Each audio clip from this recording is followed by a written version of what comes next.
আজ আমি হাতে মেখে বড় খাসি মুরগি রান্না করব প্রেশার কুকারে। আসসালামু আলাইকুম, আমি রুমানা নতুন আরেকটি রেসিপি নিয়ে চলে এসেছি। ফার্স্টে কিন্তু একটি পাতিলের মধ্যে কোষগুলো ধুয়ে পরিষ্কার করে নিয়েছি, দিয়ে দিয়েছি এখানে এলাচ, দারচিনি, কিছু টমেটো কুচি করে দিয়েছি, পেঁয়াজ কুচি অ্যাড করে দিয়েছি এখানে 4 থেকে 5টা তেজপাতা, পরিমাণ মতো লবণ। এখানে আমি অ্যাড করে দিয়েছি 1.5 টেবিল চামচের মতো আদা বাটা, রসুন বাটা 2 টেবিল চামচ, এখানে জিরা বাটা আধা টেবিল চামচের মতো অ্যাড করেছি, এখানে মরিচের গুঁড়ো 2 টেবিল চামচের মতো, এখানে আমি দিয়ে দিয়েছি হলুদের গুঁড়ো 1.5 টেবিল চামচের মতো, সাদা তেলটা এখন অ্যাড করে দিয়েছি, দিয়ে মশলা দিয়ে ভালো করে গোশগুলোকে হাতে মেখে নেব।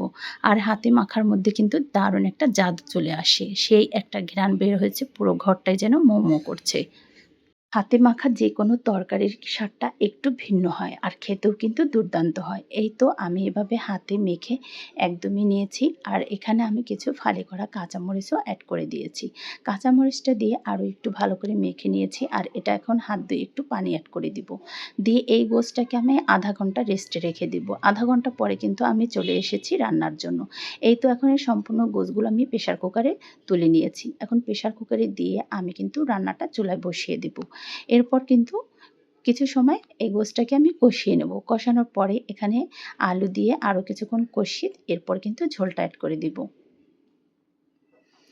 এই তো কষানো গোছের কিন্তু সেই একটা ঘ্রাণ বের হয়েছিল।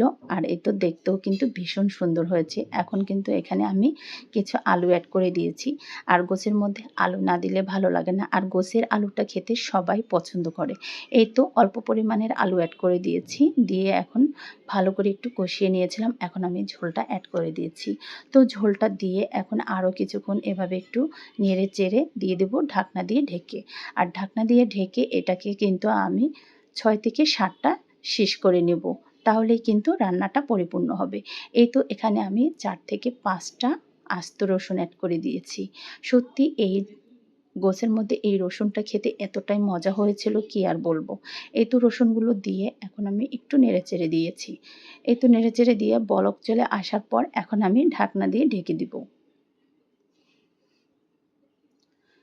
এই তো ঢাকনা দিয়ে কিন্তু আমি স্বাদটা শেষ করে নিয়েছিলাম। রান্নাটা কিন্তু একদম পরিপূর্ণ। তো এখন আমি এই তো একটি প্যানের মধ্যে ঢেলে নিলাম। মাশাআল্লাহ দারুণ হয়েছিল খেতে, আর অনেকটাই সুন্দর হয়েছে। কালারটা কিন্তু মাশাআল্লাহ অসাধারণ হয়েছিল। এই তো এখন এই প্যানের মধ্যে আমি কিন্তু ঢেলে একটু চুলায় বসিয়ে দিয়েছি। জিরা ফাঁকিটা এখন অ্যাড করে দিব। তো শেষের দিকে কিন্তু জিরা ফাঁকিটা অ্যাড করে দিয়েছি। রান্নাটা ভালো লাগলে একটা লাইক কমেন্ট করে পাশে থাকবেন। আর আমার ইউটিউব চ্যানেল থেকে যদি দেখে থাকেন তাহলে আমার চ্যানেলটাকে সাবস্ক্রাইব করে ভিডিওটা দেখবেন। আর আমার ফেসবুক পেজ থেকে দেখে থাকলে অবশ্যই আমার পেজটাকে ফলো করে সাথে থাকবেন। এই তো এখন একটি বাটিতে পরিবেশন করে নিয়েছি। মাশাআল্লাহ, এটা সাদা ভাতের সাথে খেতে কিন্তু ভীষণ মজা। সাদা রুটি পরোটার সাথে খেতে, সাদা ভাতের সাথে খেতেও অনেকটাই মজা হয়েছিল। এই খাসি মুরগিটা সত্যি খেতে অনেকটাই মজা হয়। মাশাআল্লাহ, এই তো ফাইনাল লুকটা কিন্তু চলে আসছে। রান্নাটা একদম পরিপূর্ণ শেষ করলাম। এই তো বাটিতে পরিবেশন করে নিয়েছি। তো আজকের মতো বিদায় নিব। সবাই ভালো থাকবেন, সুস্থ থাকবেন, আর আমার নতুন ভিডিও দেখার অপেক্ষায় থাকবেন। আল্লাহ হাফেজ।